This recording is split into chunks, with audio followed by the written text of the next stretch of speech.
Hello दोस्तों, आज मैं आपके लिए लेके आई हूँ बहुत ही प्यारी सी लव स्टोरी जिसका नाम है उलझन। जैसे जैसे शिखा के जन्मदिन की पार्टी में जाने का समय नज़दीक आ रहा है, मेरे मन की बेचैनी बढ़ती ही जा रही है।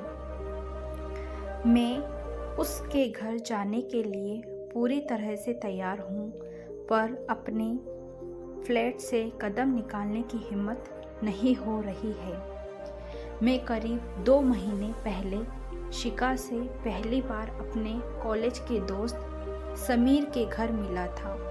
उसी मौके पर मेरा समीर की पत्नी अंजलि, उसके दोस्त मनीष और उसकी प्रेमिका नेहा से भी परिचय हुआ था। शिखा के सुंदर चेहरे से मेरी नज़रें हट ही नहीं रही थी। वह जब छोटी छोटी बातों पर दिल खोलकर हंसती तो सामने वाला खुद बेखुद मुस्कुराने लगता था। मैंने मौका पाकर समीर से अकेले में पूछा, क्या शिखा का कोई बॉयफ्रेंड है? नहीं, उसने मेरे चेहरे को ध्यान से पढ़ते हुए जवाब दिया। गुड। उसका जवाब सुन मेरा मन खुशी से उछल पड़ा। तो उससे मेरी दोस्ती करा दे यार कपिल। मैं उसके साथ तेरी दोस्ती नहीं, सिर्फ परिचय करा सकता था और वह मैं नहीं करा सकता। मुझे शिखा से पहली नज़र में ही प्यार हो गया है। मेरे मुंह से यह शब्द सुनकर वह हंसा। तू ज़्यादा बदला नहीं है। कॉलेज में भी आए दिन तुझे पहली नज़र में प्यार कराने वाला कीड़ा काटता रहता था।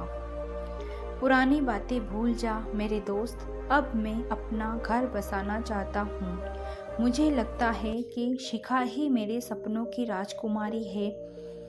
मैंने उसे विश्वास दिलाने की कोशिश करी कि मैं प्यार के इस ताज़ा मामले में एकदम सीरियस हूँ। पहली मुलाकात में ही शिखा ने मेरे दिलो दिमाग पर ज़बरदस्त जादू कर दिया था। उसे अपना बनाने की चाह ने मेरी रातों की नींद और दिन का चैन छीन लिया। उस मुलाकात के तीसरे दिन शाम को ही मैं शिखा से उसके ऑफिस के बाहर मिला।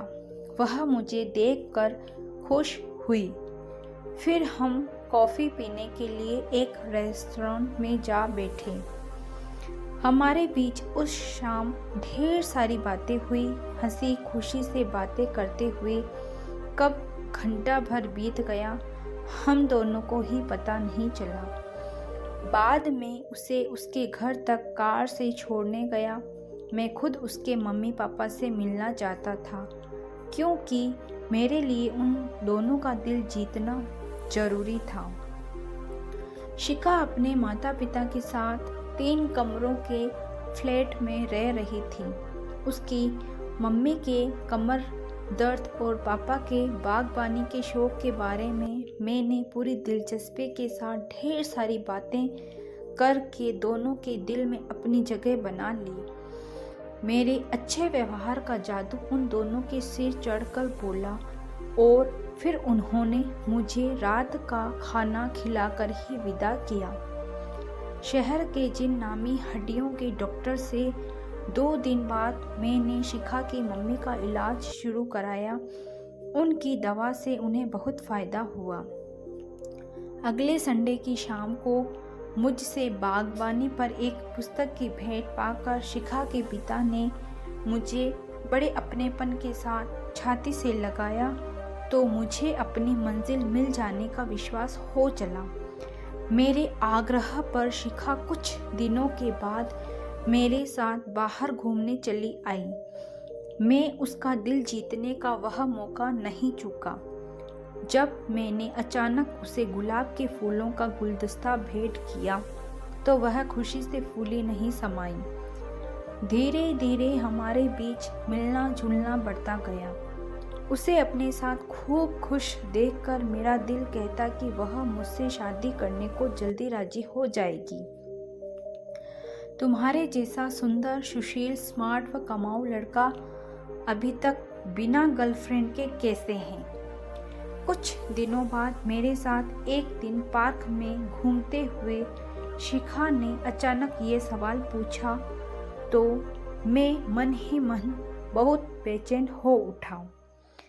मैंने अपने मन की उथल पुथल को काबू में रख सहज आवाज में जवाब दिया, शिखा, मेरी जान पहचान तो बहुत सारी लड़कियों से है, पर कभी कभी मुझे भी यह सोचकर बहुत हैरानी होती है कि मेरी ज़िंदगी में आज तक मेरे सपनों की राजकुमारी क्यों नहीं आई। सपनों की राजकुमारी या राजकुमार कम ही मिलते हैं। कपिल, मुझे क्या मेरे सपनों की राजकुमारी मिलेगी? मैंने प्यार से उसकी आंखों में झांकते हुए पूछा। मुझे क्या पता, कह उसका शर्मा जाना मेरे मन को गुदगुदा गया। मैं अगले दिन ऑफिस बहुत खुश मूड में पहुंचा। मेरी सहयोगी रितु मेरे चैम्बर में आई और बोली, शनिवार और इतवार को कहाँ गायब रहे कपिल? तबीयत ठीक नहीं थी। उसकी नाराजगी दूर करने के लिए मैंने उसके गाल पर छोटा सा चुंबन अंकित करा। इस शनिवार को मेरे साथ रहोगे या मैं कोई और प्रोग्राम बना लूं? पक्का तुम्हारे साथ रहूंगा। उसके गाल पर शरारती अंदाज में चिकोटी काटकर मैं काम में लग गया। शिखा से मैंने पिछले दिन झूठ बोला था। अब तक बहुत सारी लड़कियां मेरी प्रेमिकाएं रह चुकी थी, पर शिखा उन सबसे बहुत बेहतर थी। अच्छी पत्नी बनने के सारे गुण उसमें मौजूद हैं। मैंने मन ही मन उसके साथ शादी करने का पक्का फैसला कर लिया। शनिवार की रात मैंने रितु के साथ डिनर किया और फिर रात उसकी बाहों में उसके फ्लैट में गुजारी।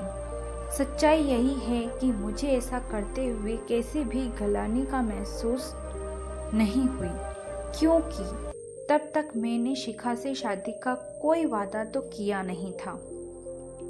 वैसे 2 हफ्ते बाद आए रविवार को शिखा के सामने शादी का प्रस्ताव रख मैंने इस कमी को पूरा कर दिया था।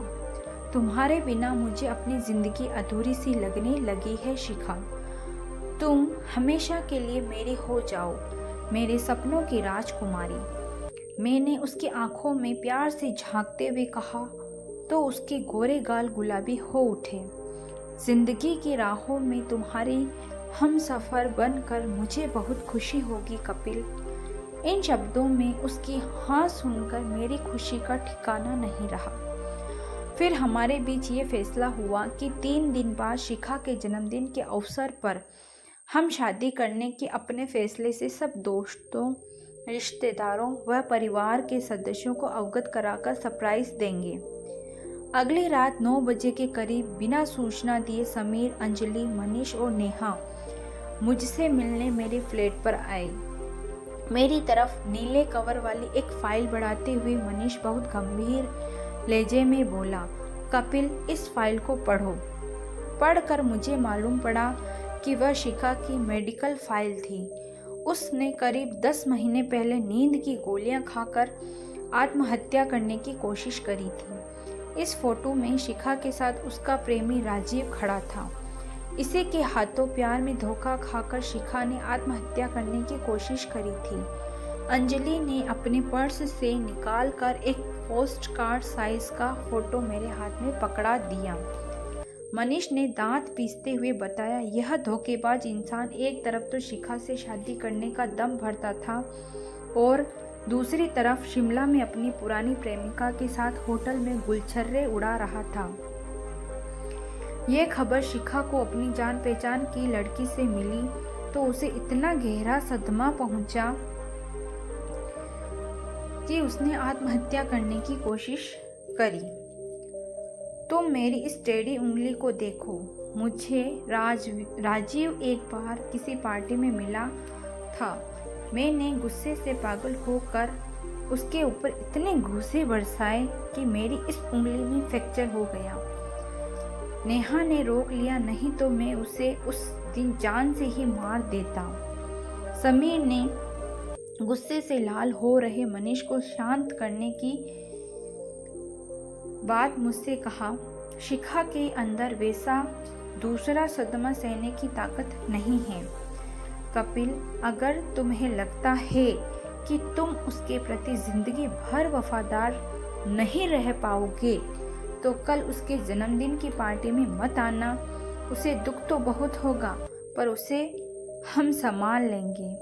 अंजलि ने मुझसे भावुक लहजे में प्रार्थना करी, फैसला सोच समझकर करना कपिल। अगर शिखा के हित के खिलाफ जाने वाला कोई रिश्ता आज भी तुम्हारी जिंदगी में बना हुआ है तो उसे आज रात जड़ से नष्ट कर देना। हमेशा उसके प्रति वफादार रहने का प्रण करके ही कल की पार्टी में आना प्लीज।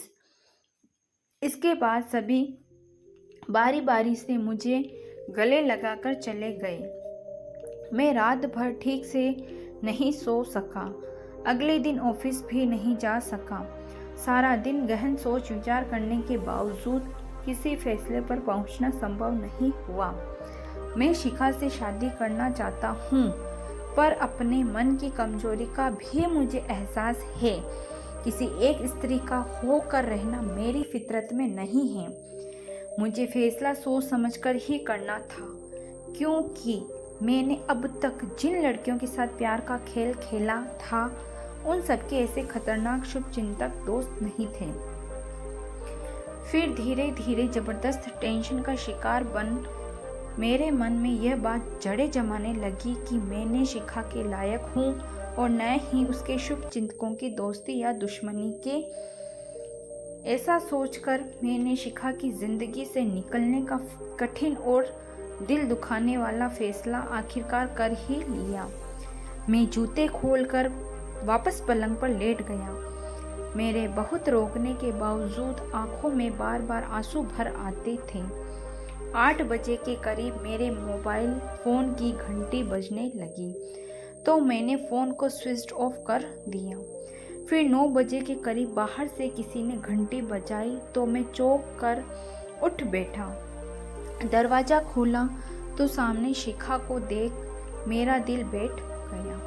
मुझे विश नहीं करोगे? उसने सहज भाव से मेरे हाथ अपने हाथों में ले लिए। हैप्पी बर्थडे, मैंने जबरदस्ती मुस्कुराते हुए उसे शुभकामनाएं दी। ऐसे नहीं, जरा प्यार से विश करो, कह वह मेरे गले लग गई। Happy birthday my love.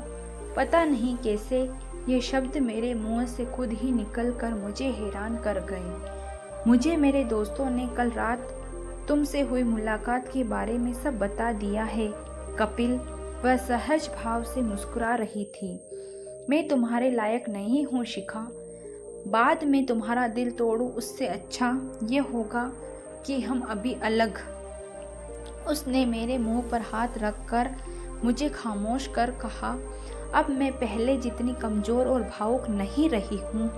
मुझे भी पहली नज़र में तुमसे प्यार हो गया था और अब इतनी आसानी से तुम्हें नहीं खोऊंगी। तुम्हें मेरा प्यार ज़रूर बदल डालेगा। मुझे डर है कि मैं तुम्हारे इस विश्वास पर खरा नहीं उतर सकूंगा। मेरे इस विश्वास के कारण को समझ लोगे तो ऐसा नहीं कहोगे। आज मेरी बर्थडे पार्टी में न आकर तुमने जिस ईमानदारी का सबूत दिया है उसका मेरी नज़रों में बहुत महत्व है। यही ईमानदारी तुम्हारे अंदर भावी बदलाव का बीज बनेगी। यह कदम तो मैंने तुम्हारे शुभ चिंतकों की धमकी से डर कर उठाया था। मेरे होठों पर उदास सी मुस्कान उभरी। वे मुझे बहुत प्यार करते हैं पर तुम्हें धमकाने का उन्हें कोई अधिकार नहीं था। मैं सचमुच तुमसे दूर नहीं होना चाहती हूँ, कहा वह मेरी छाती से आ लगी। मैं भी। मैंने उसे बहुत मजबूती से अपनी बाहों के घेरे में कैद कर लिया। उस पल मेरे दिलो दिमाग में कोई उलझन या अनिश्चितता बाकी नहीं बची थी। उसकी आंखों में लहरा रहे प्यार के सागर को देखकर मुझे विश्वास हो चला था कि भविष्य में कोई ऋतु मुझे कभी ललचा कर शिखा के प्रति बेवफाई करने को मजबूर नहीं कर सकेगी।